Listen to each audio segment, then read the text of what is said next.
తెల్లవారితే చక్రవర్తి అయి రాజ్యమునేలే రామయ్య.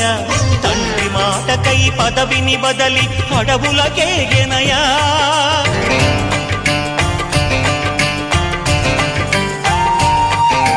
మహిలో జనులను కావగ వచ్చిన మహావిష్ణు అవతారమయ్య. ఆలిని రక్కసుడపహరించితే ఆక్రోశించెనయా.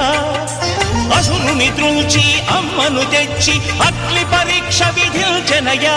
సాగలి నిందకు సత్యము చాటగ కులసతినే విడనాడెనయ. నా రాముని కష్టం లోకంలో ఎవరూ పడలేదయ్యా.